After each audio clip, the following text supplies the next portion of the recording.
I'm your host, Valerie Borgman, and today we're talking about something that so many families and seniors can relate to: how to let go of your home. The home that for many they've lived in for 20, 30 plus years, and letting go not because you want to, but because you need to. Welcome to Desperately Seeking Senior Living, a podcast for sons, daughters, grandkids, and spouses who suddenly find themselves tangled in the search for senior living and care.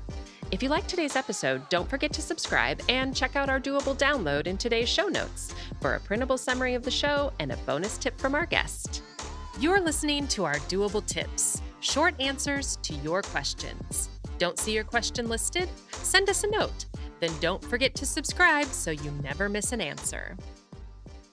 Peter, thank you so much for being on the show. My pleasure. Very excited to chat with you. You are an amazing realtor, and I can say that with confidence because you were our realtor, and you were just so compassionate and caring, and you really just took this very difficult thing and made it so much easier for us. That's why I'm so glad you're here, because we're going to talk about something that really affects a lot of our families too. And that's letting go of that home that they've sometimes lived in for 40 years, 50 years. Sometimes they built that home and now they have to transition. They don't want to let go. And whether that's moving to assisted living or memory care, and they don't want to let go of that house. This is a very stressful process, whether it's just buying or selling a home, or for our loved senior clients, the whole transition process is such that it is overwhelming. And, for many, this is probably the most difficult move they will ever make in their lives. Health, both physical and mental, are at kind of a low point.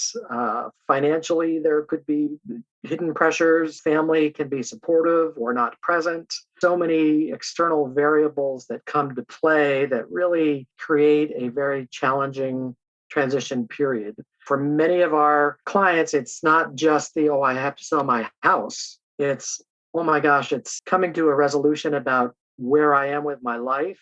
For many, that this in their minds could be a last move. Yes, it's so difficult. Everything you said, and on top of just moving, which is so hard. So, what are some of the objections that you've gotten? Well, I think the number one comment I kind of immediately get when I kind of am sitting with them at their kitchen table is, "Oh my gosh, I don't even know where to begin." That freezes them in their tracks.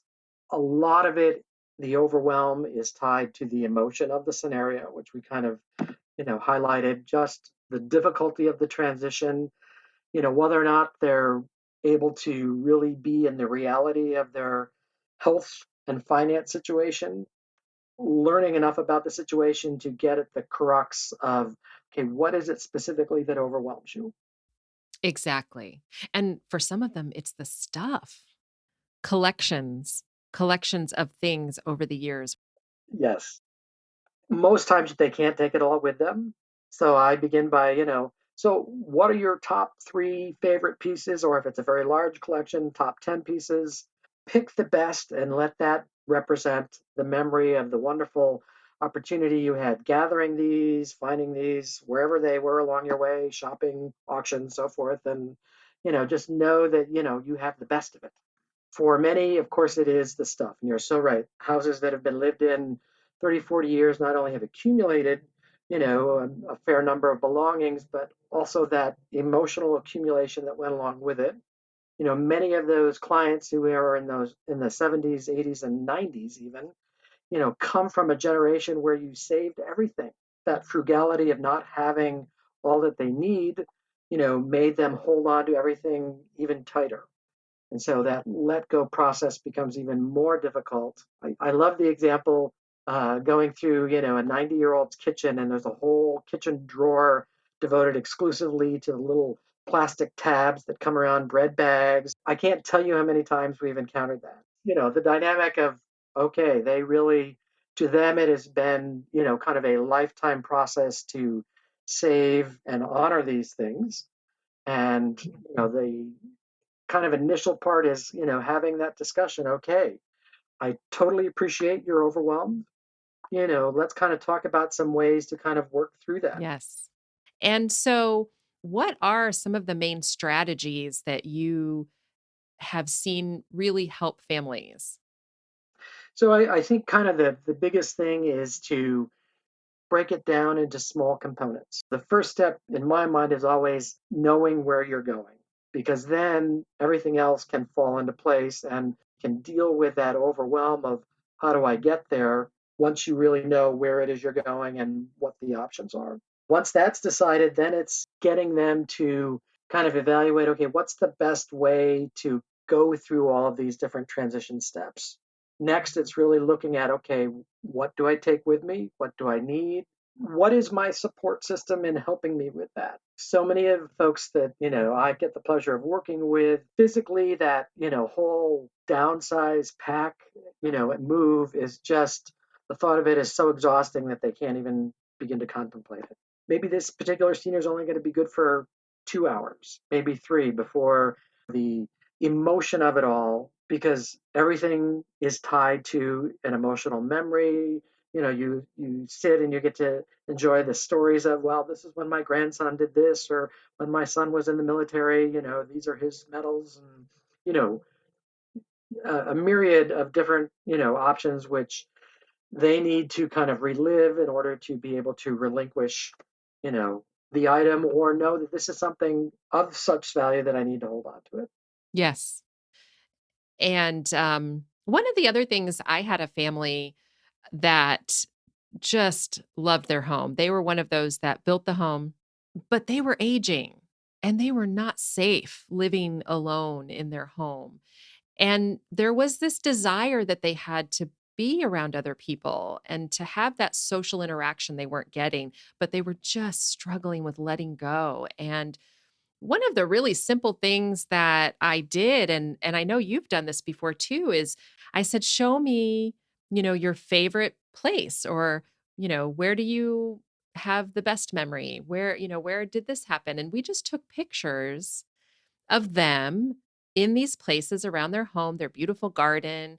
And then I put it together in a photo album so that when they did move on and transition to that next living arrangement, which was assisted living, they could take it with them. Absolutely. We're blessed with a unique company where we can actually fix the house up and make it appropriate for resale to get them the most. And, it's interesting that most times the folks do not want to go back and see, the updates. Exactly. Yeah, they want to remember it as it was. And of course, we work with a lot of the adult children, and they're really the ones that are sort of tasked with this as well. After we leave, they're getting the earful. And so, do you have any advice for them as they're working with their mom or dad or grandparents? We really want to keep it as positive as it can be, giving them the time to, emotionally work through, the memories and the issues. And just, I think, keeping the adult children, informed that this could be a very difficult, time consuming process, just in that there's an element of grieving. It's the life I've had that I can no longer continue in that capacity, the home I've had that I can no longer continue to have, and just that apprehension of what the next step will be. This episode is brought to you by Sash Realty, helping families make the transition to senior living through many selling options, including cash advances, remodeling to maximize your proceeds, and they can even take care of the cleanup. So you can walk away and focus on what's most important. Your goals are their priority from start to sold. Find more information in today's show notes.